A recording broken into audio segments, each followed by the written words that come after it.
Hi ಗೆಳೆಯರೆ, ನಮಸ್ಕಾರ. Welcome back to Rudresh Reddy channel. Hope you all are fantastic. ಸ್ನೇಹಿತರೆ, ನಿಮ್ಮ ಮುಂದೆ ಮತ್ತೊಂದು ವೆರಿ ಇಂಪಾರ್ಟೆಂಟ್ ಟಾಪಿಕ್ ಅನ್ನ ತೆಗೆದುಕೊಂಡು ಬರ್ತಾ ಇದ್ದೀನಿ. ಓಕೆ, ಮೊನ್ನೆ ನಡೆದಿರ್ತಕ್ಕಂಥ ಎಕ್ಸಾಮಲ್ಲೂ ಈ ಒಂದು ಟಾಪಿಕ್ ಮೇಲೆ ಪ್ರಶ್ನೆ ಬಂದಿರೋದನ್ನ ನೋಡ್ತಿದ್ದೀವಿ ನಾವು. Yes, that is nothing but ports. Okay, so ಈ ಪೋರ್ಟ್ಸ್ಗೆ ಸಂಬಂಧಪಟ್ಟಿರ್ತಕ್ಕಂಥ ಪ್ರಶ್ನೆಗಳನ್ನು ಕೂಡ ಸಾಮಾನ್ಯವಾಗಿ ಇವಾಗ ಕೇಳ್ತಾ ಇದ್ದಾರೆ. ಸೊ ನೋಡ್ಬೋದು ನೀವು, ನಮ್ಮ 2 ವೀಕ್ ಹಿಂದ್ಗಡೆ ಎಕ್ಸಾಮ್ ನಡೀತಲ್ಲ, ಅಲ್ಲೂ ಕೂಡ ಬಂದಿದೆ.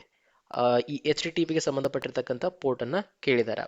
ಹಾಗಾದ್ರೆ ಈ ಒಂದು ವಿಡಿಯೋದಲ್ಲಿ HTTP ಹೊರತುಪಡಿಸಿ ಬೇರೆ ಎಲ್ಲ ಯಾವ ಪೋರ್ಟ್ಗಳು ನಮಗೆ ಎಕ್ಸಾಮ್ ದೃಷ್ಟಿಯಿಂದ ಇಂಪಾರ್ಟೆಂಟ್ ಆಗ್ತದೆ, ಅವುಗಳನ್ನ ಹೆಂಗ್ ನೆನ್ಪಿಟ್ಕೋಬೇಕು, ಅವುಗಳ ಇಂಪಾರ್ಟೆನ್ಸ್ ಏನಂತ ಈ ಒಂದು ವಿಡಿಯೋದಲ್ಲಿ ನೋಡ್ತಾ ಹೋಗೋಣ ಅಲ್ವಾ.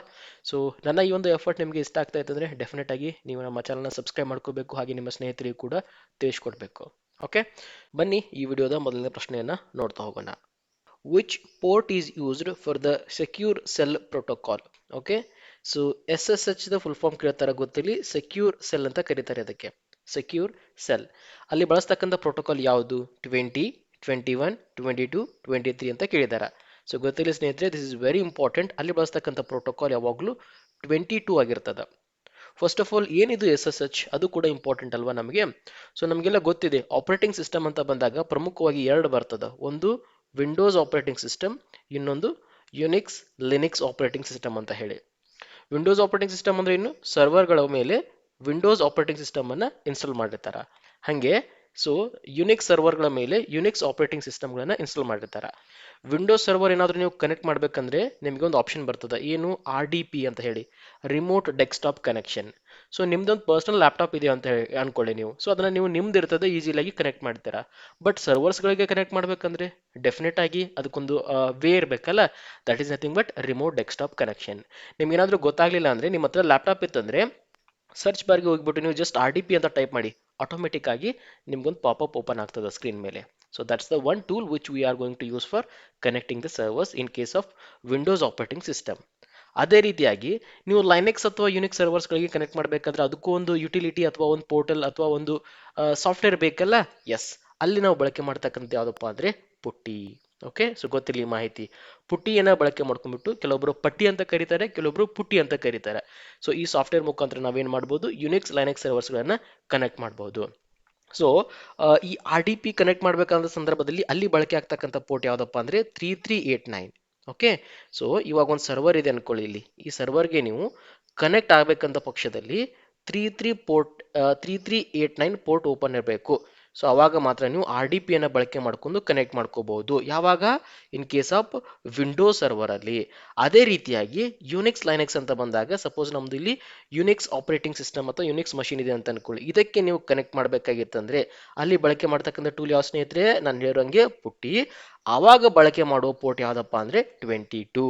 ಸೊ ಅದನ್ನೇ ನಾವು ಸೆಕ್ಯೂರ್ ಸೆಲ್ ಪ್ರೋಟೋಕಾಲ್ ಅಂತ ಕರಿತೀವಿ, SSH ಪ್ರೋಟೋಕಾಲ್. ಅದರ ಎಕ್ಸ್ಪಾನ್ಷನ್ ಅನ್ನು ಗೊತ್ತು ಮಾಡ್ಕೊಳ್ಳಿ, ಹಾಗೆ ಪೋರ್ಟ್ ನಂಬರ್ ಅನ್ನು ಕೂಡ ನೆನಪಿಟ್ಕೊಳ್ಳಿ. ಏನಕ್ಕೋಸ್ಕರ ಅಥವಾ ಎಲ್ಲಿ ಬಳಕೆ ಮಾಡ್ತಾರೆ ಅಂತ ಗೊತ್ತಾಯ್ತಲ್ಲ. ಈ ಬೇರೆ ಆಪರೇಟಿಂಗ್ ಸಿಸ್ಟಮ್ ಯುನಿಕ್ಸ್ ಮತ್ತೆ ಲೈನೆಕ್ಸ್ ಗಳನ್ನ ಕನೆಕ್ಟ್ ಮಾಡುವ ಸಂದರ್ಭದಲ್ಲಿ ನಮಗೆ ಈ ಪೋರ್ಟ್ ಇಂಪಾರ್ಟೆಂಟ್ ಆಗ್ತದೆ. ಸಪೋಸ್ ನಿಮಗೆ ಪಟ್ಟಿ ಎಲ್ಲಿ ಅಂತ ಹೆಂಗೆ ಅಂತ ಗೊತ್ತಾಗ್ಲಿಲ್ಲ ಅಂದ್ರೆ ಗೂಗಲ್ಗೆ ಹೋಗ್ಬಿಟ್ಟು ಪಟ್ಟಿ ಯುನಿಕ್ಸ್ ಅಂತ ಟೈಪ್ ಮಾಡಿ, ಆಟೋಮೆಟಿಕ್ ಆಗಿ ನಿಮಗೆ ಕ್ಲಿಯರ್ ಮಾಹಿತಿ ಸಿಕ್ಬಿಡ್ತದೆ ಸ್ನೇಹಿತರೆ. ಸರಿನಾ? ನೆಕ್ಸ್ಟ್ ಮುಂದಿನ ಪೋರ್ಟ್ ನೋಡೋಣ. What is the port number for DNS? DNS the expansion very important, domain name system. ಹಲವಾರು ಬಾರಿ ಎಕ್ಸಾಮ್ ಅಲ್ಲಿ ಕೇಳಿದ್ದಾರೆ. So I'll put star mark for this question. Along with that, what is domain name system? ಅದು ಕೂಡ important ಅಲ್ಲ. So ಇದು ಬರೋದು ನಮಗೆ ಕಾನ್ಸೆಪ್ಟ್ ಇಲ್ಲಪ್ಪ ಅಂದ್ರೆ ಸರ್ವರ್ಸ್ಗಳಂತ ಬಂದಾಗ. ಫಾರ್ ಎಕ್ಸಾಂಪಲ್, ಅಥವಾ ಒಂದು ವೆಬ್ಸೈಟ್ ಅಂತ ತೆಗೆದುಕೊಂಡಾಗ ನೀವು ಗೂಗಲ್ಗೆ ಹೋಗ್ಬಿಟ್ಟು ಅಥವಾ ಒಂದು ವೆಬ್ ಬ್ರೌಸರ್ಗೆ ಹೋಗ್ಬಿಟ್ಟು www.google.com ಅಂತ ಟೈಪ್ ಮಾಡ್ತೀರಾ. ಓಕೆ, ನಮ್ಗೆ ಇದು ಅಂಡರ್ಸ್ಟ್ಯಾಂಡ್ ಆಯ್ತು. ಓಕೆ, ನಾನು ಗೂಗಲ್ ವೆಬ್ಸೈಟ್ಗೆ ಹೋಗ್ತಾ ಇದ್ದೀನಿ. ಅಥವಾ KPSC.com ಅಂತ ಟೈಪ್ ಮಾಡ್ತೀರಾ, ಇದು ನಮ್ಗೆ ಅಂಡರ್ಸ್ಟ್ಯಾಂಡ್ ಆಯ್ತು, ನಾವು KPSC ವೆಬ್ಸೈಟ್ಗೆ ಹೋಗ್ತಿದೀವಿ ಅಂತ ಹೇಳಿ. ಬಟ್ ಕಂಪ್ಯೂಟರ್ ಅಂತ ಬಂದಾಗ ಅಲ್ಲಿ ಬರೋದು ನಮಗೆ DNS. ಹಾಗಾಗಿ ಸ್ನೇಹಿತರೆ ಗೊತ್ತಿರಲಿ, ಇದು ಪ್ರಮುಖವಾಗಿ translating the names to IP address. Translating the names to IP address. ಒಂದು ಸಿಸ್ಟಮ್ ಬೇಕಲ್ಲ, ಅದೇ ಕೆಲಸವನ್ನು ಯಾವ್ದು ಮಾಡ್ತದಪ್ಪ ಅಂದ್ರೆ ಡೊಮೇನ್ ನೇಮ್ ಸಿಸ್ಟಮ್ ಮಾಡ್ತದ. ನೇಮ್ ಅಂದ್ರೆ ಹೇಳಿದ್ನಲ್ಲ ನಾನು, www.yahoo.com. ಇದು ನಮ್ಮ ಅಂಡರ್ಸ್ಟ್ಯಾಂಡಿಂಗ್. ಬಟ್ ಇಂಟರ್ನಲ್ಲಿ ಅದಕ್ಕೆ ಅರ್ಥ ಆಗ್ಲಿಕ್ಕೆ ಒಂದು IP ಅಡ್ರೆಸ್ ಬೇಕು, ಲೈಕ್ 10.20.30.16 ಈ ರೀತಿಯಾಗಿ ಅಲ್ವಾ. ಸೊ ಈ ಕೆಲಸ ಮಾಡೋದು ಯಾವ್ದಪ್ಪ ಅಂದ್ರೆ ಡೊಮೇನ್ ನೇಮ್ ಸಿಸ್ಟಮ್. ಅಲ್ಲಿ ಬಳಕೆ ಆಗುವ ಪೋರ್ಟ್ ಯಾವುದು ಅಂತ ಇಲ್ಲಿ ನಮ್ಗಿರ್ತಕ್ಕಂಥ ಪ್ರಶ್ನೆ. ಸೊ ಆಪ್ಷನ್ ಏನದ? 53, 67, 80, 110. ಎಸ್ ಸ್ನೇಹಿತರೆ, ಸರಿಯಾದ ಉತ್ತರ ಆಪ್ಷನ್ ಎ ಇಲ್ಲಿ ಬಳಕೆಯಾಗುವ ಪೋರ್ಟ್ ನಂಬರ್ 53. ಹೋಪ್ ನಿಮಗೆ ಕ್ಲಿಯರ್ ಆಯ್ತು ಡಿ ಎನ್ ಎಸ್ ಅಂದ್ರೆ ಏನು ಮತ್ತೆ ಏನಕ್ಕೋಸ್ಕರ ಈ ಪೋರ್ಟ್ ಅನ್ನ ಬಳಕೆ ಮಾಡ್ತಾರಾ. ಫಸ್ಟ್ ಆಫ್ ಆಲ್ ಪೋರ್ಟ್ ಅಂದ್ರೆ ನಿಮ್ಗೆ ಗೊತ್ತಿರಬೇಕಲ್ಲ, ಅದನ್ನು let me make it simple. Port ಅಂದ್ರೆ ನೀವು ಒಂದು ರೀತಿ ದಾರಿ ಅಂತ ಅನ್ಕೊಳ್ಳಿ. ಓಕೆ, ಸೊ ಹೆಂಗಪ್ಪ, ಸಪೋಸ್ ನೀವು ಇವಾಗ ವಿಜಯಪುರದವ್ರು ಅನ್ಕೊಳ್ಳಿ. Okay, you belongs to Vijayapura, but ನೀವು ಇವಾಗ ಬೆಂಗಳೂರಿಗೆ ಹೋಗ್ಬೇಕಾಗಿರ್ತದೆ. Simple to understand it in a better way I am giving in this example. Okay, giving example in this way. ವಿಜಯಪುರಿಂದ ಬೆಂಗಳೂರಿಗೆ ಹೋಗ್ಬೇಕಾಗಿತ್ತಂದ್ರೆ ಒಂದು ದಾರಿ ಬೇಕಲ್ಲ, ಸೊ ಹಿಂಗೇ ಹೋಗ್ಬೇಕು ಅಂತ ಹೇಳಿ, ರೈಟ್, ಮುಟ್ಬೇಕಂದ್ರೆ ಅಲ್ಲೊಂದು ಪೋರ್ಟ್, ಒಂದು ಕನೆಕ್ಷನ್ ಬೇಕಲ್ಲ, ಹಂಗೆ. ಸೊ ಡೇಟಾ ಒಂದ್ ಕಡೆಯಿಂದ ಮತ್ತೊಂದ್ ಕಡೆ ಈ ನೆಟ್ವರ್ಕ್ ಅಲ್ಲಿ ಕಂಪ್ಯೂಟರ್ಲಿ ಟ್ರಾನ್ಸ್ಫರ್ ಆಗಬೇಕಾಗಿತ್ತಂದ್ರೆ ಒಂದು ಪೋರ್ಟ್ ಇರಬೇಕು. ಸಪೋಸ್ ಅದಿಲ್ಲ ಅಂದ್ರೆ ಅದು ಅಲೋ ಮಾಡಲ್ಲ.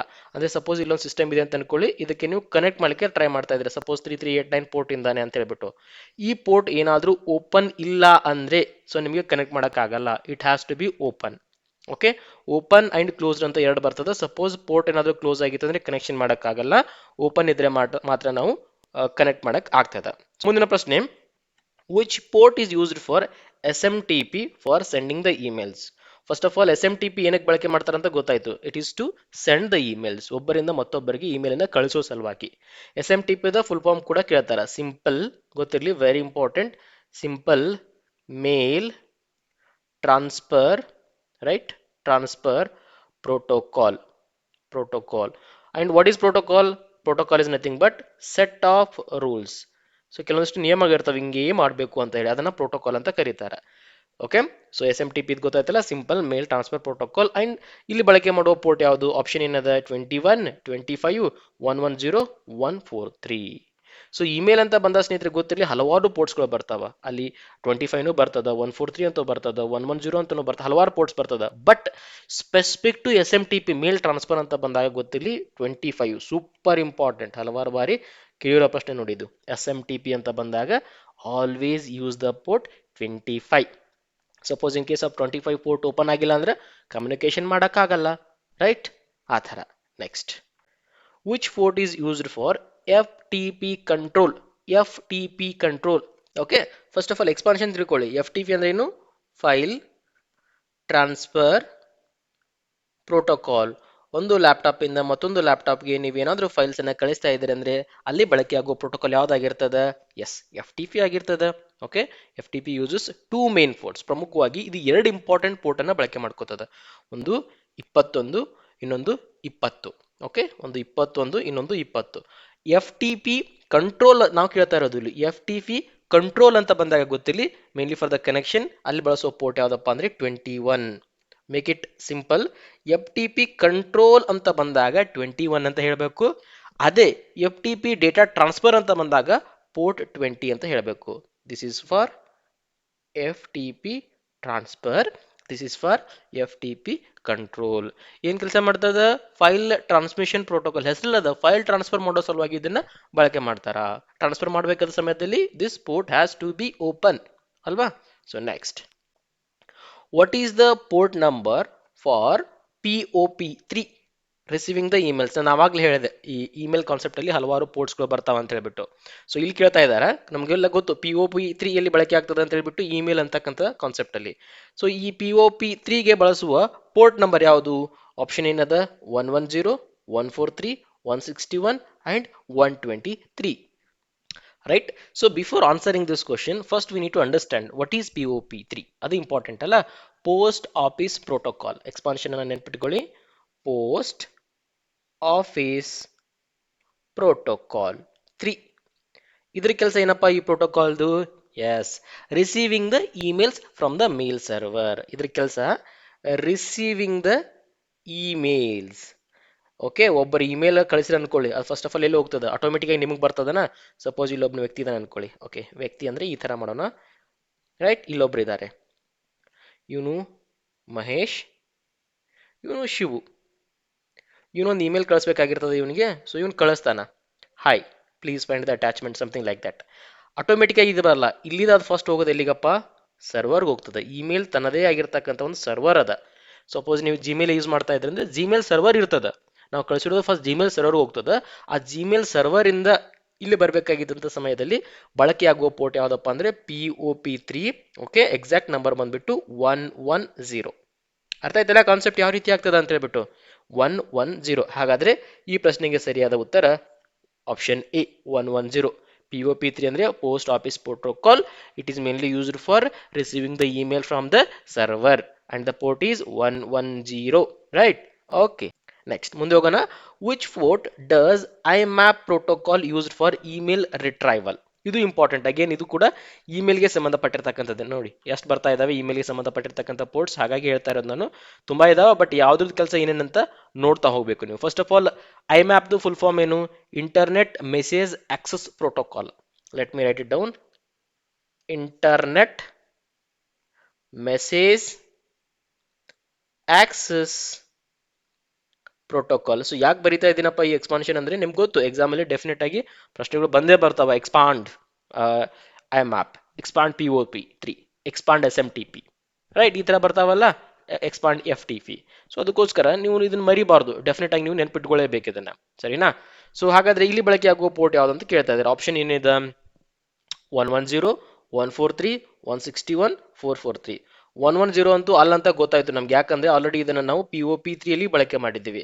ಹಾಗಾದ್ರೆ ಯಾವ್ದಾಗ್ಬೋದು? ಹಾಗಾದ್ರೆ ಎಸ್, ಇಲ್ಲಿ ಬಳಸ್ತಕ್ಕಂಥದ್ದು ನಮಗೆ 143 ಪೋರ್ಟ್. ಐಮ್ಯಾಪ್ ಅಲ್ಲಿ 143 ಪೋರ್ಟ್ ಅನ್ನ ಬಳಸ್ತಾರೆ. IMAP uses port number 143 for unencrypted connections. Okay, ಎದಕ್ಕೋಸ್ಕರ ಬಳಕೆ ಆಗ್ತದಪ್ಪ ಇದು? ಅನ್ಎನ್ಕ್ರಿಪ್ಟೆಡ್ ಕನೆಕ್ಷನ್ಗೋಸ್ಕರ. ಸರಿನಾ?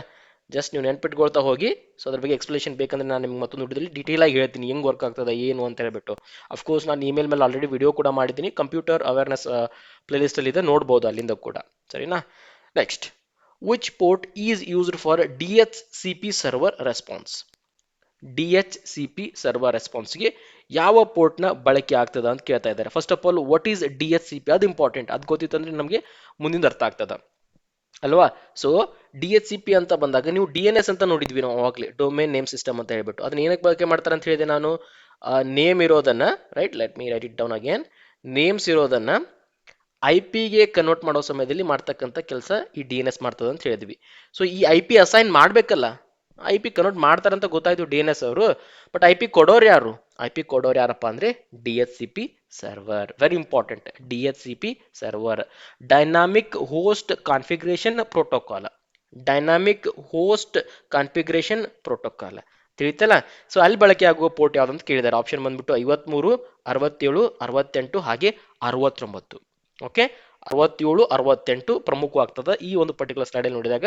ಇದೂ ಅಲ್ಲ, ಇದೂ ಅಲ್ಲ, ಬಟ್ 67, 68 ಇಂಪಾರ್ಟೆಂಟ್ DHCP ಅಂದಾಗ. ಯಾಕೆ? ಬಟ್ ಸದ್ಯಕ್ಕೆ ನಮಗೆ ಬೇಕಾಗಿರ್ತಕ್ಕಂಥ ಉತ್ತರ ಯಾವುದು? ಇಲ್ಲೇನು ಕೇಳಿದಾರೆ ಅವರು? DHCP ಸರ್ವರ್ ರೆಸ್ಪಾನ್ಸ್ ಅಂತ ಕೇಳಿದಾರ. ಸರ್ವರ್ ರೆಸ್ಪಾನ್ಸ್ ಅಂದ್ರೆ ಸರ್ವರ್ ಸೈಡ್ ಬೇಕಾಗಿದೆ ನಮಗೆ. ಸರ್ವರ್ ಸೈಡ್ ಅಂತ ಬಂದಾಗ 67 ಹಾಕಿ, ಕ್ಲೈಂಟ್ ಸೈಡ್ ಅಂತ ಬಂದಾಗ 68 ಹಾಕಿ. ಸಪೋಸ್ ಎಕ್ಸಾಮ್ ಅಲ್ಲಿ ನಿಮಗೆ ಕ್ಲೈಂಟ್ ಬಗ್ಗೆ ಕೇಳಿದ್ರೆ ಅನ್ಕೊಳ್ಳಿ, okay, DHCP client, server client ಅಂತ ಕೇಳಿದಾಗ ಇದನ್ನ ಹಾಕ್ಬೇಕಾಗಿರ್ತಕ್ಕಂಥದ್ದು 68.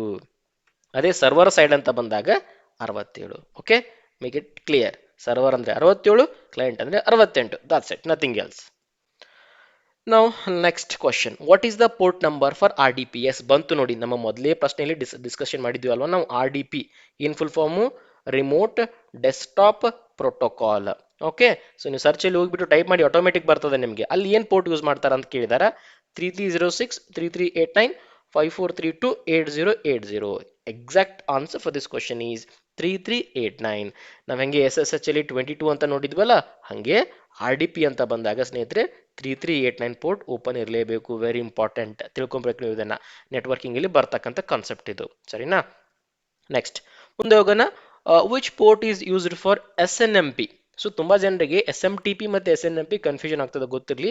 SNMP ಅಂತ ಬಂದಾಗ ಪ್ರಮುಖವಾಗಿ ಬರೋದು ಸ್ನೇಹಿತರೆ ಇದು ನೆಟ್ವರ್ಕಿಂಗ್ ಅಲ್ಲಿ. ಓಕೆ, ನೆಟ್ವರ್ಕ್ ಕಾನ್ಸೆಪ್ಟ್ ಬಗ್ಗೆ ಮಾತಾಡ್ಬೇಕಂತ ಸಮಯದಲ್ಲಿ. ಅದೇ ರೀತಿಯಾಗಿ ಅಂದ್ರೆ ಈ ಡಿವೈಸ್ ಬರ್ತಾವಲ್ಲ ನಮ್ಮ, ಲೈಕ್ ರೌಟರ್, ಸ್ವಿಚ್, ಹಬ್, ಆ ಕಾನ್ಸೆಪ್ಟ್ ಅಲ್ಲಿ. ಬಟ್ SMTP ಅಂತ ಬಂದಾಗ ಮೇಲ್ ರಿಲೇಟೆಡ್ ಬರ್ತದೆ. ಇದು mail related. Port number 25 used, port number 25 used. But SNMP ಅಂತ ಬಂದಾಗ ಯಾವ ಪೋರ್ಟ್ ಆಗ್ತದೆ ಅಲ್ಲಿ? 161, 162, 179 ಅಂಡ್ 445. ಗೊತ್ತಿಲ್ಲ ಸ್ನೇಹಿತರೆ, ಸರಿಯಾದ ಉತ್ತರ ಆಪ್ಷನ್ 1. SNMP ಅಲ್ಲಿ ಬಳಕೆಯಾಗುವ port 161. This with respect to network devices ಅಂತ ಬಂದಾಗ. SMTP ಅಂತ ಬಂದಾಗ ಮೇಲ್ಗೆ ಸಂಬಂಧಪಟ್ಟಿರ್ತಕ್ಕಂಥದ್ದು. ಓಕೆನಾ? Next, which port is used for syslog? Very important. ಸಿಸ್ಲಾಗ್ಗೆ ಕೇಳ್ತಾ ಇದ್ದಾರೆ. ಅಂದ್ರೆ ಇವಾಗ ಒಂದು ಅಪ್ಲಿಕೇಶನ್ ಇದೆ ಅನ್ಕೊಳ್ಳಿ. ಸಪೋಸ್ ನಿಮ್ದು, let me take an example of phone pay. ಅಥವಾ ವಾಟ್ಸಪ್ ಏನೋ ಒಂದಿದೆ ಅನ್ಕೊಳ್ಳಿ, ದೋಸ್ ಆರ್ ಅಪ್ಲಿಕೇಶನ್ಸ್. ನಾವೇನೇ ಕೆಲಸ ಮಾಡಿದ್ರು ಅದರ ಸಂಬಂಧಪಟ್ಟಿರ್ತಕ್ಕಂಥ ಒಂದು ಸರ್ವರ್ ಇದ್ದೇ ಇರ್ತದ, ಬ್ಯಾಕ್ ಎಂಡ್ ಅಲ್ಲಿ ಒಂದಲ್ಲ ಹಲವಾರು ಸರ್ವರ್ ಇರ್ತದ. ಆ ಸರ್ವರ್ ಅಲ್ಲಿ ಎಲ್ಲ ಡೀಟೇಲ್ಸ್ಗಳು ಏನಾಗ್ತಾ ಇರ್ತಾವ, ಸ್ಟೋರ್ ಆಗ್ತಾ ಇರ್ತದೆ ಲಾಗ್ಸ್ ರೂಪದಲ್ಲಿ, ರೈಟ್. ಆ ಅಪ್ಲಿಕೇಶನ್ 100% ರನ್ ಆಗಬೇಕಾಗಿತ್ತಂದ್ರೆ ಅಥವಾ ಏನಾದರೂ ಇಶ್ಯೂ ಇತ್ತಂದ್ರೆ it has to store that information somewhere in one particular place. That we call it as a logs that we can use for troubleshooting purpose ಅಲ್ವಾ. So ಹಂಗೆ ಇಲ್ಲಿ ಸಿಸ್ log ಅಂತ ಬಂದಾಗ ಬಳಕೆಯಾಗುವ port ಯಾವುದು ಅಂತ ಕೇಳ್ತಾ ಇದ್ದಾರೆ. 443 514 993 995. ಗೊತ್ತಿಲ್ಲ ಸ್ನೇಹಿತರೆ, ಸರಿಯಾದ ಉತ್ತರ 514. ಸಿಸ್ ಲಾಗ್ ಅಲ್ಲಿ 51 ಪೋರ್ಟ್ನ ಬಳಕೆ ಆಗುತ್ತದೆ. Next, what is the port number for L D A P? L dab ಅಂತ ಕರೀತಾರೆ ಅದನ್ನು ಶಾರ್ಟ್ ಆಗಿ. ಎಲ್ ಡ್ಯಾಪ್ ಪ್ರಮುಖವಾಗಿದ್ದು ಡೈರೆಕ್ಟರಿ ಆಕ್ಸೆಸ್ ಅಂದ್ರೆ ಎ ಡಿ ಅಲ್ಲಿ ಬರ್ತಕ್ಕಂಥದ್ದು, ಆಕ್ಟಿವ್ ಡೈರೆಕ್ಟರಿ ಅಂತ ಒಂದು ಕಾನ್ಸೆಪ್ಟ್ ಬರ್ತದೆ, ಅದ್ರೊಳಗಡೆ ಬರ್ತದೆ. ಅಲ್ಲಿ ಬಳಕೆಯಾಗುವ ಪೋರ್ಟ್ ಯಾವುದು ಅಂತ ಕೇಳಿದ್ದಾರೆ. 389 443 636 8080. ಗೊತ್ತಿಲ್ಲ ಸ್ನೇಹಿತರೆ, ಎಲ್ ಡ್ಯಾಪ್ ಅಂತ ಬಂದಾಗ ಬಳಕೆಯಾಗುವ port 389. So let me clear the concept ನಾವು. ಅಂದ್ರೆ ನಿಮ್ಗೆಲ್ಲ ಹೆಂಗಪ್ಪ ಅಂದ್ರೆ, ಸಪೋಸ್ ನಿಮ್ಮ ಮನೇಲಿ ಇದ್ದೀರಾ ಅಥವಾ ಪರ್ಸ್ನಲ್ ನಿಮ್ದು ಲ್ಯಾಪ್ಟಾಪ್ ಇದೆ, ನೀವು ಅದಕ್ಕೆ ಸಂಬಂಧಪಟ್ಟಿರ್ತಕ್ಕಂಥ ಯೂಸರ್ ನೇಮ್ ಅನ್ನ ಸೆಟ್ ಮಾಡ್ಬೋದು, ಪಾಸ್ವರ್ಡ್ ಅನ್ನ ಸೆಟ್ ಮಾಡ್ಬೋದು, ಅಥವಾ ನೀವು ಒಬ್ಬರು ಗೆಸ್ಟ್ ಅನ್ನ ಕ್ರಿಯೇಟ್ ಮಾಡ್ಕೊಂಡ್ಬಿಟ್ಟು ಅದಕ್ಕೆ ಯೂಸರ್ ನೇಮ್ ಅನ್ನ ಸೆಟ್ ಮಾಡ್ಬೋದು, ಪಾಸ್ವರ್ಡ್ ಅನ್ನ ಸೆಟ್ ಮಾಡ್ಬೋದು. ಬಟ್ ಬಿಗ್ ಆರ್ಗನೈಸೇಷನ್, ಸಪೋಸ್ ಇವಾಗ TCS, ವಿಪ್ರೋ, ಎಕ್ಸೆಂಚರ್, HCL ಇದೆಲ್ಲ ಏನಾಗ್ತದೆ, ಅಲ್ಲಿ ಲ್ಯಾಕ್ ಟುಗೆದರ್ ಎಂಪ್ಲಾಯೀಸ್ ಇರ್ತಾರ ಅಲ್ವಾ, ಲ್ಯಾಕ್ ಟುಗೆದರ್ ಎಂಪ್ಲಾಯೀಸ್ ಇರ್ತಾರ. ಸೊ ಅಲ್ಲಿ ಹಲವಾರು ಸರ್ವರ್ಗಳು ಇರ್ತಾವ, ಹಲವಾರು ಜನನೂ ಕೂಡ ಇರ್ತಾರ. ಓಕೆ, ಸೊ ಸರ್ವರು ತುಂಬಾ ಇರ್ತಾವ, ಜನನೂ ತುಂಬಾ ಇರ್ತಾರ. ಬಟ್ ಇವ್ರನ್ನ ಮ್ಯಾನೇಜ್ ಮಾಡೋದು ಹೆಂಗೆ? ಯಾವ ವ್ಯಕ್ತಿಗೆ ಯಾವ ಲ್ಯಾಪ್ಟಾಪ್ ಕೊಟ್ಟಿದೆ, ಯಾವ ವ್ಯಕ್ತಿ ಯಾವ ಸರ್ವರ್ ಅನ್ನ ಲಾಗಿನ್ ಆಗ್ತಾನ, ಇದೆಲ್ಲ ಇಂಪಾರ್ಟೆಂಟ್ ಆಗ್ತದಲ್ಲ. ಸೊ ಹೆಂಗ್ ಬೇಕಂದಂಗೆ ಎಲ್ಲರಿಗೂ ಎಕ್ಸೆಸ್ ಕೊಟ್ಬಿಡಕ್ಕಾಗ್ತದನ? ಕೆಲವೊಂದಿಷ್ಟು ಇಂಪಾರ್ಟೆಂಟ್ ಇರ್ತದಪ್ಪ, ಫೈನಾನ್ಷಿಯಲ್ ರಿಲೇಟೆಡ್, ಅದಕ್ಕೆ ಇವರಷ್ಟೇ ಲಾಗಿನ್ ಆಗ್ಬೇಕಂತ ಇರ್ತದೆ, ಬೇರೆದವರಿಗೆ ಅಲೌ ಇರೋದಿಲ್ಲ. ಇನ್ನೊಂದು ಸೆಕ್ಟರ್ ಇರ್ತದೆ, ಅಥವಾ ಯಾವುದಪ್ಪ ಅಂದ್ರೆ ಎಜುಕೇಶನ್ ಸೆಕ್ಟರ್ ಅನ್ಕೊಳ್ಳಿ, ಇನ್ನೊಂದು ಅಪ್ಲಿಕೇಶನ್ ಬಿಲ್ಡ್ ಮಾಡ್ತಾ ಇದ್ದಾರೆ ಎಜುಕೇಶನ್ ರಿಲೇಟೆಡ್, ಆ ಸೆಕ್ಟರ್ಗೆ ಇಂತಿಷ್ಟು ಜನ ಅಷ್ಟೇ ಲಾಗಿನ್ ಆಗ್ಬೇಕಂತ ಇರ್ತದೆ. ಸೊ ಇದನ್ನೆಲ್ಲ ಮ್ಯಾನೇಜ್ ಮಾಡಕ್ಕೆ ಒಂದು ಕಾನ್ಸೆಪ್ಟ್ ಬರ್ತದೆ, ಯಾವ್ದಪ್ಪ ಅಂದ್ರೆ ಆಕ್ಟಿವ್ ಡೈರೆಕ್ಟರಿ ಅಂತ ಹೇಳ್ಬಿಟ್ಟು. ಓಕೆ, ಆಕ್ಟಿವ್ ಡೈರೆಕ್ಟರಿ ಶಾರ್ಟ್ ಆಗಿ ನಾವು ಅದನ್ನ AD ಅಂತ ಕರಿತೀವಿ. ಈ ಆಕ್ಟಿವ್ ಡೈರೆಕ್ಟರಿಯಲ್ಲಿ ಗ್ರೂಪ್ಸ್ ಬರ್ತಾವ, ಯೂಸರ್ಸ್ ಬರ್ತದ, ಕಂಪ್ಯೂಟರ್ಸ್ ಬರ್ತದ. ಕಂಪ್ಯೂಟರ್ಸ್ ಅಂದ್ರೆ ಆ ಪರ್ಟಿಕ್ಯುಲರ್ ಆರ್ಗನೈಸೇಷನ್ ಅಲ್ಲಿ, let's take an example of TCS. ಆ TCS ಅಂತಕ್ಕಂಥ ಕಂಪನಿಯಲ್ಲಿ ಯಾವೆಲ್ಲ ಕಂಪ್ಯೂಟರ್ ಇದಾವಲ್ಲ ಅವೆಲ್ಲ ಇನ್ಫಾರ್ಮೇಶನ್ ಇದರಲ್ಲಿ ಸ್ಟೋರ್ ಆಗಿರ್ತದೆ. ಆ ಕಂಪನಿ ಒಳಗಡೆ ಯಾವೆಲ್ಲ ಯೂಸರ್ಸ್ ಇದಾರಲ್ಲ ಆ ಎಲ್ಲ ಇನ್ಫಾರ್ಮೇಶನ್ ಇಲ್ಲಿ ಸ್ಟೋರ್ ಆಗಿರ್ತದೆ. ಹಾಗೆ ನಾನು ಇವಾಗ ಹೇಳಿದ್ನಲ್ಲ, ಕೆಲವೊಂದು ಟೀಮ್ಗಳು ಇರ್ತಾವೆ, financial team separate, educational team separate, ಅಥವಾ HR ಟೀಮ್ ಸಪ್ರೇಟು. ಅದನ್ನೇನಂತ ಕರಿತೀವಿ, ಸಪ್ರೇಟ್ ಅನ್ನೋ ಬದಲು ಗ್ರೂಪ್ ಅಂತ ಕರಿತೀವಿ. ಆ ಗ್ರೂಪ್ಗೆ ಈ ಯೂಸರ್ಸ್ ಅನ್ನ ಆಡ್ ಮಾಡ್ತೀವಿ. ಆ ಯೂಸರ್ಸ್ಗಳು ಈ ಗ್ರೂಪ್ಗೆ ಆಡ್ ಅಂತ ರೆಸ್ಪೆಕ್ಟಿವ್ ಕಂಪ್ಯೂಟರ್ನ ಈಸಿಲಿಯಾಗಿ ಎಕ್ಸೆಸ್ ಮಾಡ್ತಾ ಹೋಗ್ತಾರ. ಸೊ ಎಕ್ಸೆಸ್ ಮಾಡ್ಬೇಕಾದ ಸಮಯದಲ್ಲಿ ಅವ್ರಿಗೆ ಅಲೋ ಇದೆಯಾ ಇಲ್ಲ ಬೇಕಲ್ಲ, ಅದನ್ನ ಚೆಕ್ ಮಾಡಕ್ ಒಂದು ಪ್ರೋಟೋಕಾಲ್ ಬೇಕಲ್ಲ, ಅಲ್ಲಿ ಬಳಕೆ ಆಗ್ತಕ್ಕಂಥದ್ದೇ ಎಲ್ ಡ್ಯಾಪ್ ಪ್ರೋಟೋಕಾಲ್. ಅಲ್ಲಿ ಬಳಕೆ ಆಗ್ತಕ್ಕಂಥ ಪ್ರೋಟೋಕಾಲ್ ಎಲ್ ಡ್ಯಾಪ್ ಆದ್ರೆ ಪೋರ್ಟ್ ಯಾವುದು? ಪೋರ್ಟ್ ಬಂದ್ಬಿಟ್ಟು 389. ಹೋಪ್ ನಿಮ್ಗೆ at least little bit of understanding ಆಗ್ತಾ ಇದೆ ಅಂತ ಅನ್ಕೊಂತೀನಿ. But yeah, it's a very big concept when it comes to the active directory, but from our exam point of view this is sufficient. 389 is used for LDAP purpose, right? Now let's go for the next one. Okay, last question. So ಈ segment ನ ಕೊನೆಯ ಪ್ರಶ್ನೆ ಇದು ನೋಡಿ, ಏನದೆ, which port is often used as an alternative to the HTTP? So ನಾನು ಹೇಳಿದೆ ಇಲ್ಲಿ ಪ್ರಶ್ನೆ ಕೂಡ ಕೇಳಿದಾರಲ್ಲ, ಸೊ ನೋಡಿ ಇಲ್ಲಿ ಕೇಳಿದಾರೆ ನೋಡಿ, HTTP hypertext transfer protocol ಸೇವೆಯೊಂದಿಗೆ ಸಂಯೋಜಿತವಾಗಿರುವ ಚಿರಪರಿಚಿತ ಪೋರ್ಟ್ನ ಸಂಖ್ಯೆ ಯಾವುದು? 21 443 80 25 ಅಂತ ಕೊಟ್ಟಿದ್ದಾರೆ. ಸೊ 25 ಆಲ್ರೆಡಿ ಗೊತ್ತಾಯ್ತು ನಮ್ಗೆ ಏನಕ್ಕೆ ಬಳಕೆ ಮಾಡ್ತಾರ. ಎಸ್, 25 ಬರೋದು ನಮಗೆ SMTP ಅಲ್ಲಿ. ಹಾಗಾದ್ರೆ HTTP ಅಂತ ಬಂದಾಗ 80 port 80 is used for web. ಅದೇ ರೀತಿಯಾಗಿ ಇನ್ನೊಂದು ಬರ್ತದೆ ನಿಮಗೆ HTTPS. S stands for secured. Okay, secured. So ಅಲ್ಲಿ ಬಳಕೆ ಆಗ್ತಕ್ಕಂಥ ಪೋರ್ಟ್ನ ಸಂಖ್ಯೆ 443. ಓಕೆ, 443. ಬಟ್ ನಮಗೆ ಕೇಳಿರೋ ಪ್ರಶ್ನೆ ಸದ್ಯಕ್ಕೆ 80ಯನ್ನ ಬಿಟ್ಟು ಬೇರೆ ಯಾವುದನ್ನ ಆಲ್ಟರ್ನೇಟಿವ್ ಆಗಿ ಬಳಕೆ ಮಾಡ್ತಾರ ಅಂತ ಕೇಳಿದಾರ. ಸೊ ಗೊತ್ತಿರಲಿ, ಬಳಕೆ ಆಗ್ತಕ್ಕಂಥ ಪೋರ್ಟ್ನ ಸಂಖ್ಯೆ 8080. Port 8080 is primarily used as an alternative for HTTP port for the web servers and application. Okay, by default ಅಂತ ಕೇಳಿದ್ರೆ 80 ಅಂತ ಹಾಕಿ, ಆಲ್ಟರ್ನೇಟ್ ಅಂತ ಕೇಳಿದ್ರೆ 8080 ಹಾಕಿ, HTTPS ಅಂತ ಕೇಳಿದಾಗ 443 ಹಾಕಿ. ಹೋಪ್ ಕ್ಲಿಯರ್ ಆಗ್ತದೆಯಲ್ಲ ನಮಗೆ ಪೋರ್ಟ್ಗಳ ಬಗ್ಗೆ ಎಲ್ಲ ಮಾಹಿತಿ. ಓಕೆ, ಸೊ ಆದಷ್ಟು ಎಕ್ಸಾಮ್ ದೃಷ್ಟಿಯಿಂದ ಏನೆಲ್ಲ ಕೇಳಕ್ಕೆ ಸಾಧ್ಯ ಇದೆಯಲ್ಲ ಎಲ್ಲವನ್ನು ಕೂಡ ನಾನು ಇಲ್ಲಿ ಕವರ್ ಮಾಡಿ ಕೊಡಲಿಕ್ಕೆ ಪ್ರಯತ್ನ ಮಾಡಿದ್ದೀನಿ. ಇನ್ನೂ ಜಾಸ್ತಿ ಪೋರ್ಟ್ಗಳ ಬಗ್ಗೆ ನಿಮಗೆ ಡಿಟೇಲ್ ಮಾಹಿತಿ ಬೇಕಾಗಿತ್ತು, ಎಲ್ಲ ನೆಟ್ವರ್ಕ್ ಸಂಬಂಧಪಟ್ಟಿರ್ತಕ್ಕಂಥದ್ದು ಕ್ಲೌಡ್ಗೆ ರಿಲೇಟೆಡ್ ಆಗಿದ್ದರೆ ಕಮೆಂಟ್ ಸೆಕ್ಷನ್ ತಿಳಿಸ್ತಾ ಹೋಗಿ, ಮುಂದಿನ ದಿನಗಳಲ್ಲಿ ಅದನ್ನು ಕೂಡ ಮಾಡಿಕೊಳ್ಳಿಕ್ಕೆ ಪ್ರಯತ್ನವನ್ನು ಮಾಡ್ತೀನಿ. ಓಕೆ, ಸೊ ಇವತ್ತಿನ ವಿಡಿಯೋ ಇಷ್ಟೇ ಆಗಿರ್ತದೆ. ನಮ್ಮ ಚಾನಲ್ನ ಸಬ್ಸ್ಕ್ರೈಬ್ ಮಾಡೋದನ್ನು ಮರಿಬೇಡಿ. Thank you so much for watching till the end guys. Bye for ನಾವ್.